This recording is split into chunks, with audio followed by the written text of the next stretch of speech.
I didn't know my entire life was about to change the moment I opened that plain white envelope. No warning. No call. No knock on the door. Just a letter that calmly informed me my 4,000-acre farm had been sold. Not leased. Not disputed. Sold. I stood there rereading the words, convinced I was misunderstanding something obvious. This land had been in my family for generations. I paid the taxes. I held the deed. And yet, according to that letter, an HOA I barely interacted with had quietly transferred ownership while I was still working the soil. My hands started shaking, not from fear, but from disbelief. If they could do this to me, they could do it to anyone. And that's when I decided I wouldn't just fight back. I would expose everything. The farm sat just beyond a growing suburban HOA community.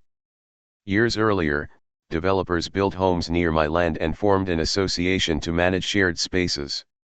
At first, they were polite, even friendly. Then the letters started. Complaints about dust. Complaints about equipment noise. Complaints about property values. I ignored most of it because I owned my land outright. Or so I thought. What I didn't know was that behind closed doors, the HOA board had been digging through zoning loopholes, obscure clauses, and quiet filings most people never notice until it's too late. That letter claimed the HOA had executed a legal sale using a technical authority they said I had unknowingly agreed to years ago. They named a shell buyer. They attached copies of filings I had never signed. My anger turned cold and focused. I didn't yell. I didn't call them. I did something far more dangerous. I pulled out every document I'd ever saved and called a property attorney who specialized in HOA abuse cases. When he saw the paperwork, he went silent. Then he said words I'll never forget. They didn't just make a mistake. They overreached. That was the moment I realized this wasn't just about my farm. The HOA had crossed a line that put every home they controlled at risk. One wrong move on their part had unlocked a legal door they didn't even know existed. And behind that door was leverage they never imagined anyone like me would use. The deeper we looked, the worse it got. Hidden filings, rushed approvals, and authority they never legally possessed all began surfacing at once. What started as theft was now turning into exposure. And exposure has consequences. By the next morning, my anger had settled into something sharper, clarity. My attorney and I spread documents across a long conference table, each page revealing another layer of how the HOA thought they could get away with this. Buried deep in the filings was the clause they were relying on, a poorly written section referencing conditional authority over adjacent properties in matters of collective interest. It sounded impressive, almost intimidating, but legally it was a mess. Worse for them, it directly conflicted with state property law. That conflict alone should have stopped any sale. But they didn't stop. They rushed. The HOA board had voted quietly, without proper notice, claiming an emergency session. They argued my farm interfered with planned expansions and community aesthetics. In other words, I was inconvenient. So they tried to remove me. What they didn't realize was that the same clause they used to justify selling my land also required unanimous consent from all materially affected parties. That included me. And I had never been notified, consulted, or compensated. On paper, that turned their sale into a legal fiction. But that wasn't the real problem for them. The real problem was a secondary provision tied to that clause, one most people overlook because it's rarely enforced. If an HOA asserts authority it does not legally possess, and uses that authority to transfer or encumber property, every asset acquired or controlled through that authority becomes contestable. That meant something shocking. By claiming power over my land, the HOA had potentially exposed every single home under its control. My attorney leaned back and said quietly, "This is bigger than getting your farm back." He explained that the HOA's power over common areas, dues enforcement, even ownership structures relied on the same foundational authority. If we challenged that authority successfully, the association itself could collapse.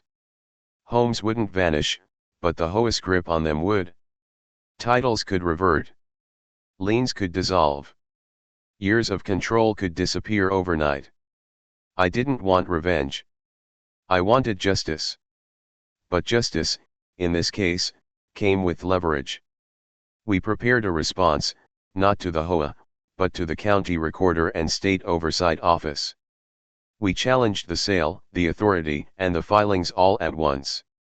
No threats. No drama. Just facts, citations, and signatures. The kind of paperwork that makes powerful people nervous. Within 48 hours, something interesting happened. The HOA stopped sending letters. Board members stopped answering calls. And a notice quietly appeared in the public record, sale under review pending legal clarification. That was the crack. Once it appeared, we pushed harder.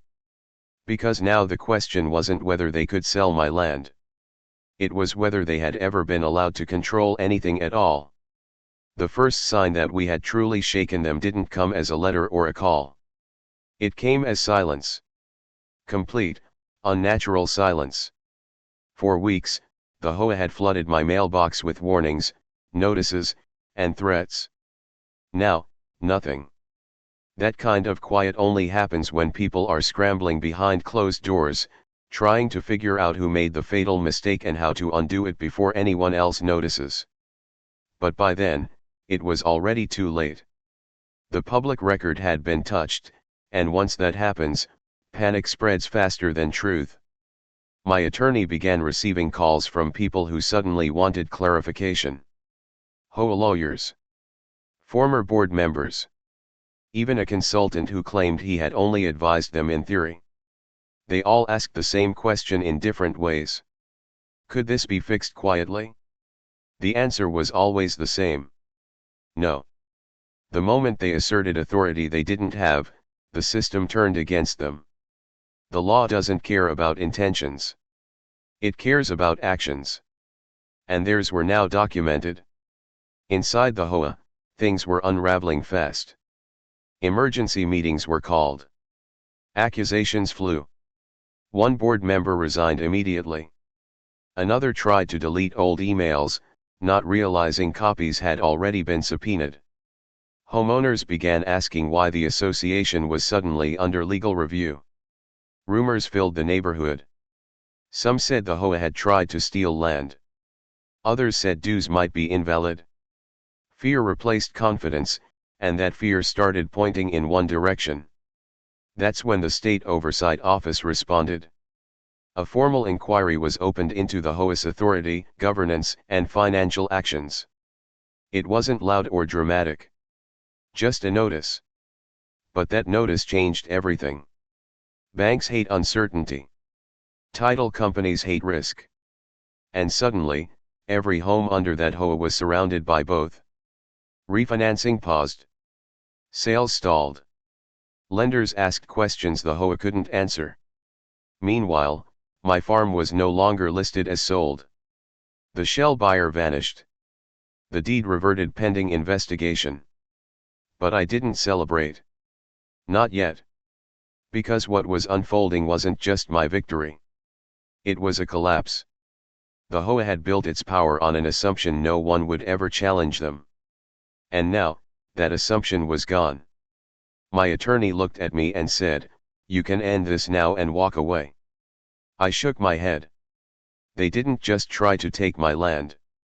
They exposed every homeowner to risk. Someone had to finish this properly. And that meant making one final move that would redefine everything they thought they controlled. By the time we prepared the final move, the HOA was already bleeding authority. But what they didn't realize was that authority, once questioned, doesn't fade slowly. It collapses all at once. The legal strike we planned wasn't loud. It wasn't dramatic. There was no courtroom showdown or shouting match. It was a single filing, delivered to the right office, referencing the exact clause the HOA had misused. The same clause they believed gave them power over my farm would now be used to strip them of control entirely. The filing challenged the HOA's foundational authority to enforce ownership-related actions. Not just over my land, but over any property where that authority was derived from the same flawed provision. It argued that if the HOA never legally possessed the power to sell my farm, then it never legally possessed the power to impose binding control over titles, liens, or ownership structures connected to it. That argument forced a review no HOA ever wants. A chain of authority audit. Once that audit began, the damage spread fast. Title insurers flagged properties. County records showed discrepancies. Years of HOA-enforced restrictions suddenly sat on shaky ground. This didn't mean people lost their homes. It meant the HOA lost its grip on them. The difference is critical. Ownership didn't vanish. Control did. And control is what HOAs thrive on. Within days, homeowners started receiving letters from their banks requesting clarification about HOA authority. Some tried to refinance and couldn't. Others attempted to sell and were told the HOA's legal standing was under review. Panic turned into anger. Meetings filled with shouting. Homeowners demanded answers the board couldn't give. The very people the HOA claimed to protect were now its loudest critics. Then came the notice that changed everything. The state issued a temporary suspension of the HOA's enforcement powers pending resolution. No new fines. No liens. No sales. No authority. Overnight, the HOA became a name on paper with no teeth. And because my legal challenge was the trigger, I was now positioned not just as the victim, but as the key party in determining how things moved forward. My farm was officially restored to me, but the story didn't end there. Because as part of the settlement framework, the HOA was required to unwind every action taken under the disputed authority. That included control mechanisms attached to individual homes. Step by step, those controls dissolved. Not through force. Through law. I stood on my land again, not angry, not triumphant, just aware. One quiet legal move had exposed a system built on overreach. And once exposed, it couldn't be rebuilt the same way. The shift didn't happen all at once. At first, most homeowners didn't understand what the suspension of HOA authority actually meant. They heard phrases like temporary review and administrative pause and assumed it would all be resolved quietly. But then daily life began to change in small, unsettling ways. Fines stopped appearing. Violation letters vanished. The familiar warning stickers on doors and mailboxes never came back. For the first time since the neighborhood was built, the HOA's voice was gone. Confusion quickly turned into questions. Homeowners called the board and received vague answers. Some were told not to worry. Others were told legal counsel advised silence. That only made things worse. People began talking to each other instead of listening to the HOA. And once neighbors start comparing notes, control becomes impossible. Stories surfaced about aggressive enforcement, unfair fines, and threats that now seemed meaningless. The authority everyone had quietly feared was suddenly just a paper organization under review. Then came the letters from banks and title companies. Not aggressive. Not alarming. Just cautious. Requests for clarification about the HOA's legal standing. For many homeowners, that was the moment it became real. When financial institutions get involved, it's no longer neighborhood drama. It's risk. Some families discovered they couldn't refinance. Others learned pending sales were paused. The anger that followed didn't point at me. It pointed straight at the HOA board. Emergency meetings were called again, but the tone had changed. Homeowners weren't listening. They were demanding. They wanted to know why an HOA decision involving land they didn't own had now put their own homes under scrutiny. The board had no satisfying answer. Because the truth was simple and ugly. By reaching too far, they had weakened everything. I attended one meeting quietly, sitting in the back. No speeches. No confrontation. Just listening. One homeowner stood up and said something that cut through the noise. If they lied about having authority over that farm, what else did they lie about? No one answered. They didn't need to. The question itself was enough. From that moment on, homeowners began organizing independently. Not to attack me, but to protect themselves. Petitions formed demanding board resignations. Requests for independent audits flooded in. People wanted transparency they had never asked for before. The HOA's power hadn't just been suspended by law. It was being withdrawn socially. And once that happens, there is no recovery. I didn't feel victorious. I felt responsible. My fight had exposed something fragile, and now hundreds of families were dealing with the consequences. But it wasn't chaos. It was correction. The system was recalibrating itself after years of unchecked control. Once the homeowners turned against them, the HOA leadership did what powerless organizations always do. They tried to rewrite the story. Emails went out claiming the situation was misunderstood. Notices appeared blaming outside consultants. One board member even suggested the issue was caused by a clerical error that would be corrected shortly. But control lost through law and trust cannot be reclaimed through spin. Every message they sent only confirmed how fragile their position had become. Behind the scenes, the board attempted a last-ditch maneuver. They filed an internal resolution asserting emergency authority to stabilize the association. It sounded official, but legally it meant nothing. The state suspension prevented them from enforcing anything tied to ownership, dues, or penalties. They could talk, but they couldn't act. That distinction mattered. Homeowners noticed. Attendance at HOA meetings dropped, then vanished entirely. Why listen to people who no longer had power? The board's attorneys finally intervened directly.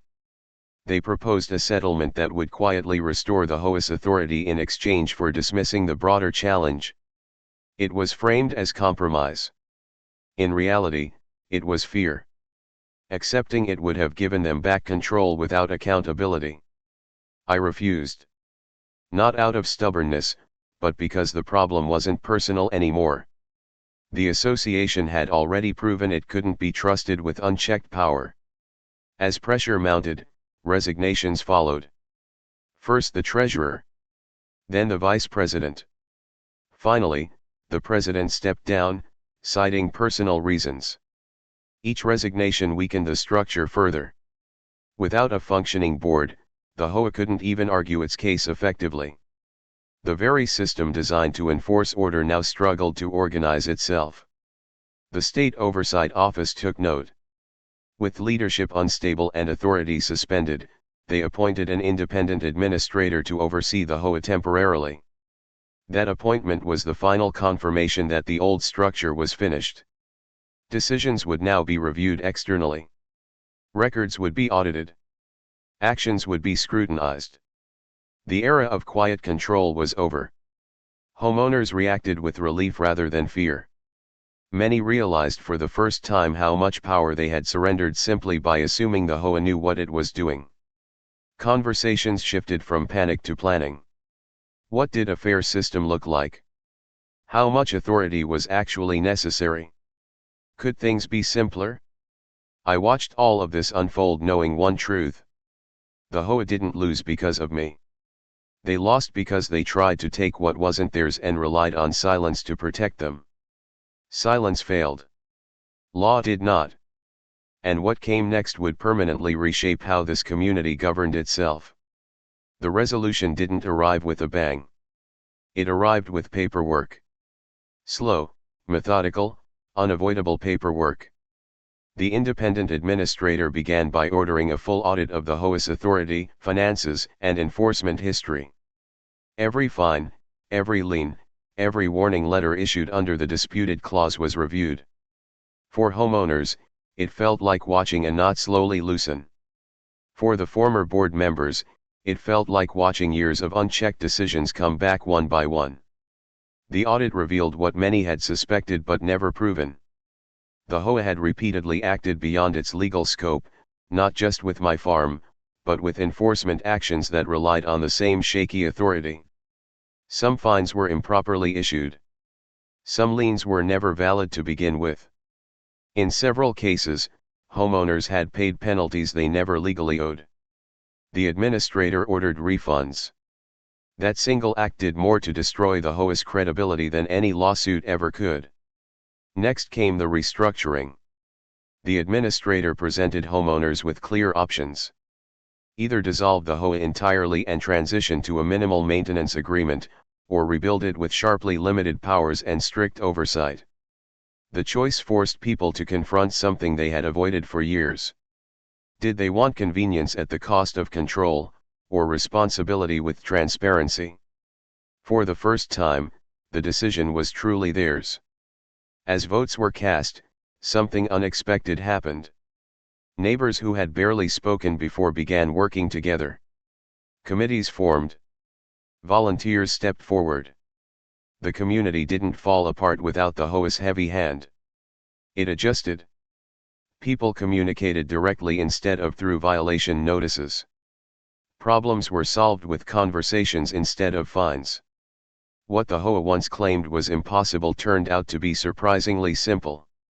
My role in all of this quietly diminished. My farm was fully restored. All records reflected clear ownership. The attempted sale was officially declared invalid, and the filings that enabled it were removed from the system. No appeals. No loopholes. Just finality. The land was mine again, without conditions or shadows. The most important change, though, wasn't legal. It was psychological. Homeowners realized authority only works when it's legitimate and accountable. Fear had kept the system running far longer than law ever did. Once fear disappeared, so did compliance with abuse. I walked my fields one evening as the sun dipped low, thinking about how close I'd come to losing everything. Not because the law failed me, but because people assumed it would never be tested. Testing it changed everything. For me. For the homeowners. For the idea that power can exist without consequence. After everything settled, people kept asking me the same question. How did this happen without anyone noticing sooner? The answer is uncomfortable, but important. Most systems of control don't survive because they are strong. They survive because people assume they are legitimate. The HOA didn't steal my land through force. They did it through paperwork, confidence, and the expectation that no one would challenge them. That assumption almost cost me everything.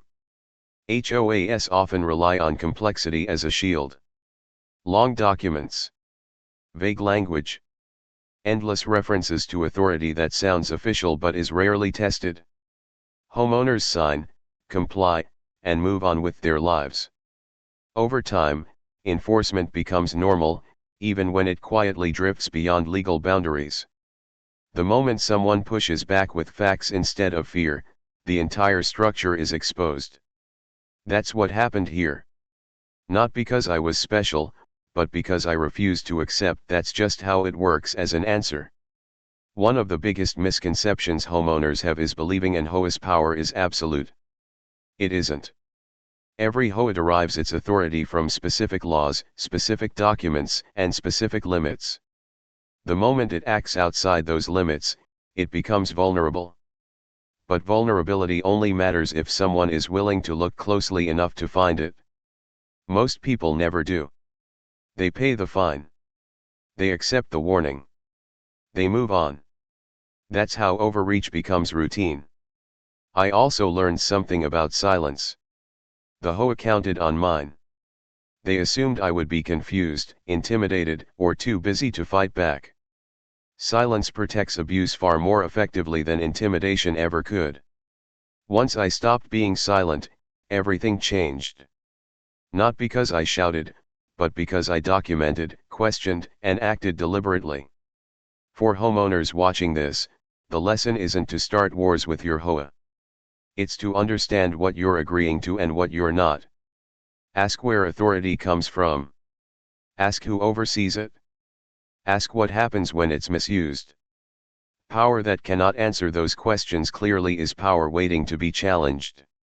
As for me, I didn't walk away feeling like a winner. I walked away aware.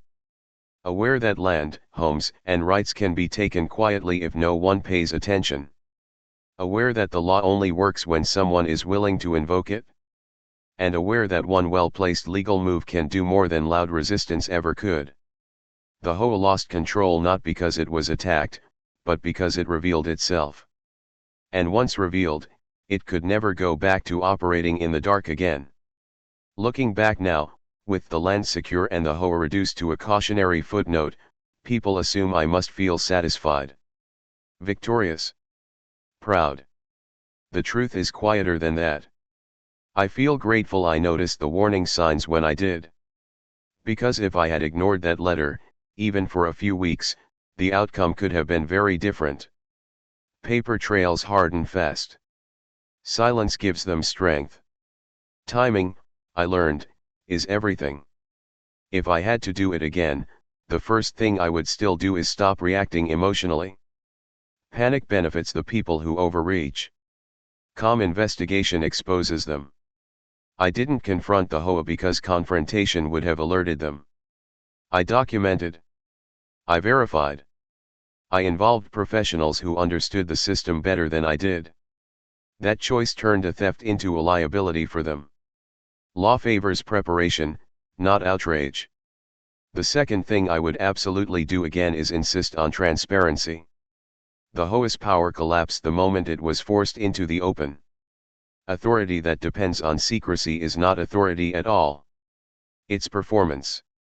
Once the lights came on, the performance ended. That lesson applies far beyond HOAs. Any institution that cannot explain its power clearly should never be trusted blindly. What I would never ignore again are minor notices and quiet filings. The HOA didn't announce their intentions publicly. They hid them in routine paperwork, assuming no one would read closely. That assumption almost worked. Most damage doesn't begin with dramatic action. It begins with small, technical steps that seem harmless until they're stacked together. Awareness is the only defense against that kind of erosion. For homeowners, farmers, and anyone living under an association, my advice is simple. Keep copies of everything. Know where authority starts and where it ends. Don't assume enforcement equals legality. And if something feels wrong, investigate before you comply. You don't need to be aggressive to be protected. You need to be informed. My farm still looks the same. The fields didn't change. The soil didn't care about paperwork or power struggles. What changed was my understanding of how fragile ownership can be when people stop paying attention. Rights don't disappear all at once. They fade when they're not defended. The HOA believed no one would challenge them. They were wrong. Not because I was stronger, but because I was willing to look closely where they assumed no one would. One legal strike was enough. Not because it was clever, but because it was correct. And that's the part worth remembering most. Systems built on overreach don't collapse from force. They collapse from accuracy.